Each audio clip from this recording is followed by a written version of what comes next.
আসসালামু আলাইকুম। সবাইকে স্বাগত জানাচ্ছি। আমি নাসরুল ইসলাম তন্ময়। শুরুতে বিআরবি কেবল সংবাদ শিরোনাম। বাংলাদেশের সর্বশেষ গুরুত্বপূর্ণ আপডেট সংবাদে আপনাকে স্বাগত। শুরুতেই সংবাদ শিরোনাম, এরপর বিস্তারিত। শুরুতেই জানিয়ে দিব, ইংরেজি নববর্ষে আতশবাজি ও ফানুস উড়াতে গিয়ে রাজধানীতে ৩ শিশুসহ দগ্ধ ৫। ইংরেজি নববর্ষ উদযাপনের অংশ হিসেবে আতশবাজি ও ফানুস উড়ানোর সময় দুর্ঘটনা রাজধানীর বিভিন্ন জায়গা থেকে ৫ জন দগ্ধ হয়ে জাতীয় বার্ন অ্যান্ড প্লাস্টিক সার্জারি ইনস্টিটিউটে চিকিৎসা নিয়েছেন। আহতদের মধ্যে ৩ জন ছিল শিশু। এরপর জানিয়ে দিব, সংস্কারের পাশাপাশি নির্বাচনের প্রস্তুতি নেওয়া উচিত, বললেন ডক্টর মঈন খান। বিএনপির স্থায়ী কমিটির সদস্য ডক্টর আব্দুল মঈন খান বলেছেন, সংস্কার একটি চলমান প্রক্রিয়া।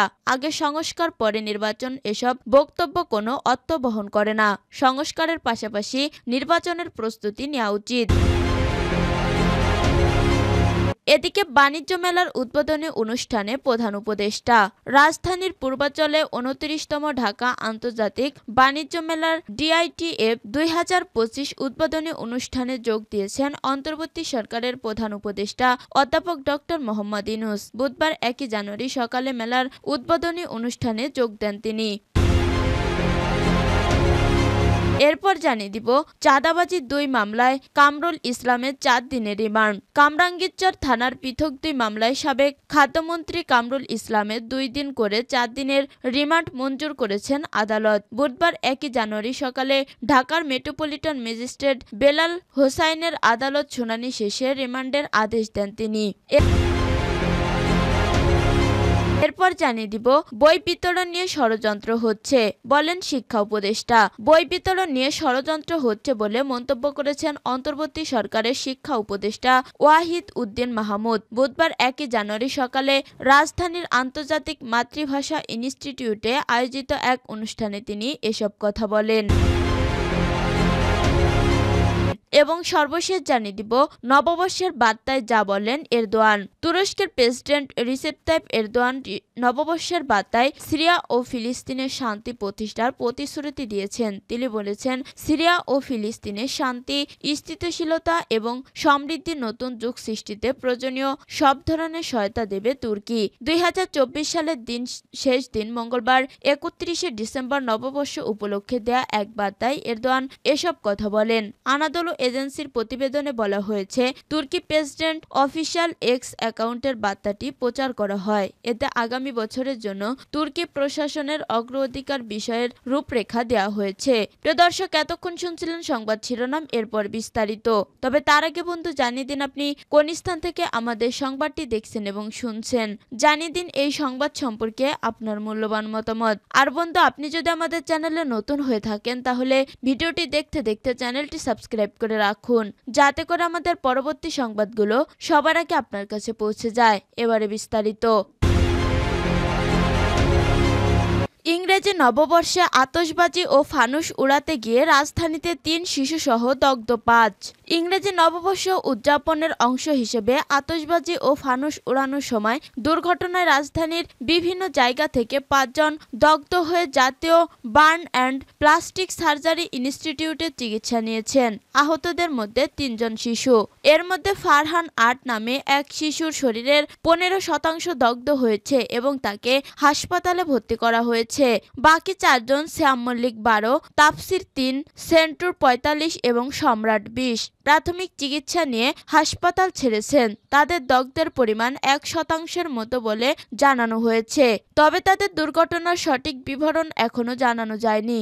জাতীয় বার্ন অ্যান্ড প্লাস্টিক সার্জারি ইনস্টিটিউটের জরুরি বিভাগের আবাসিক সার্জন ডাক্তার শাওন বিন রহমান এই তথ্য নিশ্চিত করেছেন। তিনি বলেন, রাতে বিভিন্ন জায়গা থেকে ৫ জন দগ্ধ হয়ে হাসপাতালে এসেছিলেন। তাদের মধ্যে একজন শিশুকে ভর্তি করা হয়েছে, বাকিদের প্রাথমিক চিকিৎসা দেওয়া হয়েছে। সংস্কারের পাশাপাশি নির্বাচনের প্রস্তুতি নেওয়া উচিত বললেন ডক্টর মঈন খান। বিএনপির স্থায়ী কমিটির সদস্য ডক্টর আব্দুল মঈন খান বলেছেন, সংস্কার একটি চলমান প্রক্রিয়া। আগে সংস্কার পরে নির্বাচন, এসব বক্তব্য কোনো অর্থ বহন করে না। সংস্কারের পাশাপাশি নির্বাচনের প্রস্তুতি নেওয়া উচিত। বুধবার 1 জানুয়ারি সকালে জাতীয়তাবাদী ছাত্রদলের 46তম প্রতিষ্ঠা বার্ষিকী উপলক্ষে বিএনপির প্রতিষ্ঠিত শহীদ রাষ্ট্রপতি জিয়াউর রহমানের সমাধিতে পুষ্পস্তবক অর্পণ শেষে সাংবাদিকদের সঙ্গে তিনি এসব কথা বলেন। ডক্টর আব্দুল মঈন খান বলেন, জুলাই আগস্ট আন্দোলন ছিল গণতন্ত্র প্রতিষ্ঠার আন্দোলন, অর্থনৈতিক মুক্তির আন্দোলন। স্বৈরাচার সরকার বাংলাদেশের উপর চেপে বসেছিল উল্লেখ করে বিএনপির এই নেতা বলেন, ছাত্র জনতার সঙ্গে একাত্মতা হয়ে জুলাই আগস্টে রাজপথে ছিল ছাত্রদল। এ সময় বিএনপির ছাত্র বিষয়ক সম্পাদক রকিবুল ইসলাম বকুল, ছাত্রদলের সভাপতি ও সাধারণ সম্পাদক সহ আরও অনেকে উপস্থিত ছিলেন। বাণিজ্য মেলার উদ্বোধনী অনুষ্ঠানে প্রধান উপদেষ্টা। রাজধানীর পূর্বাঞ্চলে 29তম ঢাকা আন্তর্জাতিক বাণিজ্য মেলার DITF 2025 উদ্বোধনী অনুষ্ঠানে যোগ দিয়েছেন অন্তর্বর্তী সরকারের প্রধান উপদেষ্টা অধ্যাপক ডক্টর মোহাম্মদ ইউনূস। বুধবার 1 জানুয়ারি সকালে মেলার উদ্বোধনী অনুষ্ঠানে যোগ দেন তিনি। এ নিয়ে চতুর্থবার পূর্বাঞ্চলের Bangladesh China friendship exhibition centre হতে যাচ্ছে এই মেলা। বাণিজ্য মন্ত্রণালয় ও রফতানি উন্নয়ন ব্যুরো এই মেলার যৌথ আয়োজক। দেশীয় প্রতিষ্ঠানের পাশাপাশি বিদেশি 7 দেশের 11 প্রতিষ্ঠান এবারের মেলায় অংশ নেবে। অংশগ্রহণকারী দেশগুলো হলো ভারত, পাকিস্তান, তুরস্ক, সিঙ্গাপুর, ইন্দোনেশিয়া, হংকং ও মালয়েশিয়া। মঙ্গলবার দুপুরে মেলা প্রাঙ্গণে আয়োজিত সংবাদ সম্মেলনে বাণিজ্য উপদেষ্টা শেখ বসিরউদ্দিন এসব তথ্য জানান। সংবাদ সম্মেলনে জানানো হয়, এবারের বাণিজ্য মেলায় এই প্রথম অনলাইনে বিভিন্ন ক্যাটাগরির স্টাইল ও প্যাভিলিয়ন স্পেস বরাদ্দ দেওয়া হয়েছে। এই প্রথম টিকেটিং এর ব্যবস্থা করাও হয়েছে। এবার মেলায় ক্রেতা দর্শনার্থীদের যাতায়াতের সুবিধার্থে বিআরটিসি নির্ধারিত বাস সেবা রয়েছে। পাশাপাশি থাকছে বিশেষ ছাড়ে উবার সেবা। বৈষম্য বিরোধী ছাত্র আন্দোলনের ছাত্র জনতার আত্মত্যাগের সমর্থনে মেলায় তৈরি করা হয়েছে জুলাই চত্বর ও 36 চত্বর। তরুণ সমাজকে রপ্তানি বাণিজ্য উদ্বুদ্ধ করতে তৈরি করা হয়েছে ইথু প্যাভিলিয়ন।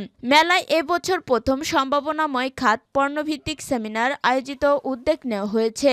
বিদেশি উদ্যোক্তা বা প্রতিষ্ঠানের সুবিধার্থে থাকছে স্বতন্ত্র সোর্সিং কর্নার, ইলেকট্রনিক্স ও ফার্নিচার জোন। বয়সভিত্তিক দর্শনার্থীদের সুবিধায় তৈরি করা হয়েছে প্রযুক্তি কর্নার, জ্যেষ্ঠ নাগরিকদের জন্য সিটিং কর্নার, শিশুদের নির্মল চিত্র বিনোদনের জন্য মেলায় থাকছে শিশু পার্ক, মা ও শিশুদের জন্য মেলায় থাকবে মা ও শিশু কেন্দ্র। দর্শনার্থীদের বিশ্রামের জন্য আরামদায়ক এবং শোভন চেয়ার ও বেঞ্চ রয়েছে। চাঁদাবাজির 2 মামলায় কামরুল ইসলামের 4 দিনের রিমান্ড। চামরঙ্গীরচর থানার পৃথক 2 মামলায় সাবেক খাদ্যমন্ত্রী কামরুল ইসলামের 2 দিন করে 4 দিনের রিমান্ড মঞ্জুর করেছে আদালত। বুধবার 1 জানুয়ারি সকালে ঢাকার মেট্রোপলিটন ম্যাজিস্ট্রেট বেলাল হোসেনের আদালত শুনানি শেষে রিমান্ডের আদেশ দেন। এর আগে মামলায় 2 তদন্ত কর্মকর্তা কামরাঙ্গীরচর থানার সাব ইন্সপেক্টর জাহিদ হাসান ও পলাশ চন্দ্র দাস তার 10 দিন করে 20 দিনের রিমান্ড আবেদন করেন। এদিন শুনানিকালে তাকে আদালতে হাজির করা হয়। তার পক্ষে আইনজীবী রিমান্ড বাতিল চেয়ে জামিন আবেদন করেন। রাষ্ট্রপক্ষে ঢাকা মহানগর public prosecutor Omar Faruk Faruki remand মঞ্জুরের পক্ষে শুনানি করেন। শুনানি শেষে আদালত তাই 2 দিন করে 4 দিনের রিমান্ডের আদেশ দেন। মামলার অভিযোগে বলা হয়, বাদী সগরির আহমেদ সুজনের বাড়ি ভাঙচুরের হাত থেকে বাঁচাতে তার কাছ থেকে 1 কোটি টাকা চাঁদা দাবি করেছিলেন কামরুল ইসলাম। সগির আহমেদ একজনের মাধ্যমে তাকে 20 লাখ টাকা চাঁদা দেন। চাঁদা দাবির বাকি টাকা দিতে অস্বীকৃতি করায় কামরুলের নির্দেশে মামলার অপর আসামিরা গত বছর 24 সেপ্টেম্বর বাদীর বাড়িতে ঢুকে জিনিসপত্র ভাঙচুর করা সহ মালামাল লুট করে নিয়ে যায়। এ ঘটনায় সগির আহমেদ গত 4 সেপ্টেম্বর সাবেক খাদ্যমন্ত্রী কামরুল ইসলাম, সাবেক মেয়র ফজলে নূর তাপস সহ 14 জনের নাম উল্লেখ করে ও 150 জনকে অজ্ঞাতনামা আসামি করে আদালতে মামলা করে। কামরুলের বিরুদ্ধে কামরাঙ্গীরচর থানার 10 লাখ টাকা চাঁদাবাজির অভিযোগে আরেকটি মামলা করেন আলী আহমেদ নামের এক ব্যক্তি। 4 সেপ্টেম্বর আদালতে এই মামলার আবেদন করেন তিনি। আদালত মামলাটি এজাহার হিসেবে গ্রহণ করতে কামরাঙ্গীরচর থানাকে আদেশ দেন। মামলায় সাবেক খাদ্যমন্ত্রী কামরুল ইসলাম ছাড়াও 11 জনের নাম উল্লেখ করে 25 জনকে অজ্ঞাতনামা আসামি করা হয়েছে।